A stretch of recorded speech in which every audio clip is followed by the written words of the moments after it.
Hi, everyone, and thanks so much for joining us for the KREM 2 News at noon. I'm Channing Curtis in for Laura Papetti today.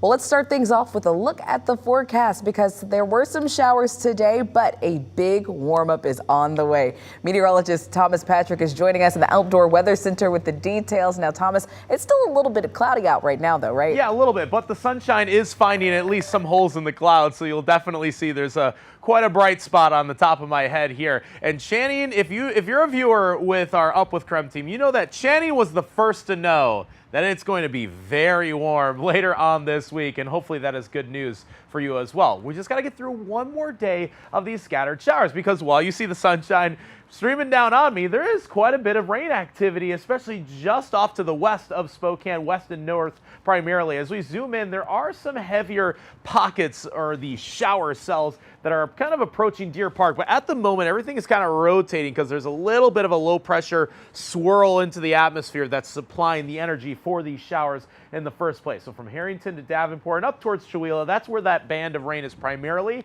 Obviously, it could slide through Spokane County at any moment. Same story on the Palouse, little activity near Steptoe Butte, but we'll keep an eye on that. You see the cloud cover over Coeur d'Alene. Again, sunshine on my head at the moment, but we are warming up pretty quickly today. Mid-50s might be the best we can do, but let me tell you about the 70s and 80s that are on the way later on in the forecast. How quickly we are going to flip that switch. We'll have those details in just a few minutes. At this noon hour, police are still searching for a gunman after a shooting in west central Spokane. Officers spent hours investigating overnight near North Belt and West Sharp. KREM 2's Brandon T. Jones has the latest on this investigation. Yeah, so what we know is that Spokane Police Department received a call here in this West Central neighborhood around 4 p.m. yesterday. A man called and stated that he was shot at, but that he wasn't hit. According to the police report, that same man who called in reported that he was trapped in the house with the suspect for hours, and a large police response then arrived on the scene, including SPD SWAT, hostage negotiators, and an air unit and more. Also in the house was an immobile, disabled child who had to be removed by officers. KREM 2 was here as well and spoke with the owner of the home where all of this took place. I was letting some people use my backyard to work on their vehicle, and I got an ugly text from him this morning, and I replied in kind, basically get your stuff out of my yard or I'm going to have it towed. And I walk in the bathroom, the next thing I know, he's at the bottom of the stairs screaming at me to come downstairs, and I scream back, wait till I'm done to use the bathroom, and back and forth a few times, the next thing you know, there's a gunshot goes off. So law enforcement says they received conflicting information about whether the suspect was still in the home or fled. They did find evidence of a shooting in the house, but after several hours, the suspect was not located at or near the scene. As that search continues for the suspect, SPD is asking anyone with any type of information to please call Crime Check and report that. Reporting in West Central Spokane, Brandon T. Jones, KREM 2 News. Well, a former ISP trooper is now charged with murder and domestic battery for the death of his wife. The Kootenai County Sheriff's Office says that Daniel Charles Howard turned himself in Friday night. Now, he should be arraigned sometime this week. According to our news partners at the Coeur d'Alene Press, back in 2014, prosecutors charged Howard with first-degree stalking, aggravated assault, and malicious injury to property. He was accused of stalking a man that he thought was cheating with his wife. That man then moved from Idaho to Washington, partially out of fear of Howard and his harassment. Then 7 years later, in 2021, his wife was found dead, and now Howard has been arrested for the death.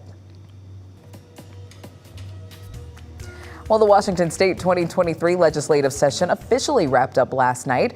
The legislature failed to pass a bill criminalizing drug possession, though. So starting July 1st, drug possession will be legalized statewide. That's when the current law expires. All enforcement power will then go to local jurisdictions. The new bill would have raised penalties to a gross misdemeanor. It also carried a harsher max jail time and larger fine. The bill would have also allowed somebody convicted of drug possession to vacate their conviction by completing an addiction treatment program. Ultimately, treatment is what really works with people, but they also preserved a criminal sanction to make sure people understand they have to go into treatment or there is jail time. Governor Inslee also says he thinks decriminalizing drug possession statewide is unacceptable. He's now urging chamber leaders to find enough votes to pass a bill by July 1st. What I told the folks is either a gross misdemeanor or a misdemeanor, I would sign, because we need a bill.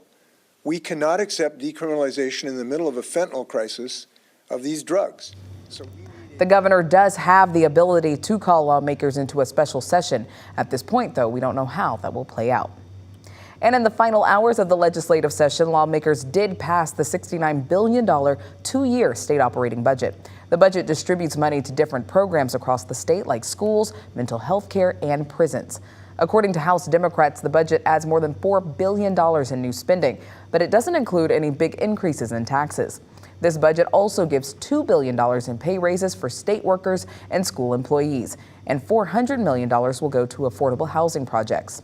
Now, the budget also gives funding to projects around our region, almost $2 million for the Spokane Airport Transload Center rail extension, and more than $1 million for the construction of the Spokane Valley Performing Arts Center. Now, in addition to the capital budget, the state transportation budget is now heading to the governor's desk for his signature as well. The more than $13 billion budget continues funding for the construction of the North Spokane corridor. Earlier this year, you might remember the governor's proposed budget removed any funding for the project until 2027. The approved budget will now give more than $168 million to the construction until 2025. In addition to funding for the North Spokane corridor, more than $2 billion will go to Washington State Patrol in order to address workforce shortages and retention. And there are also investments into public safety, including traffic cameras and work zones.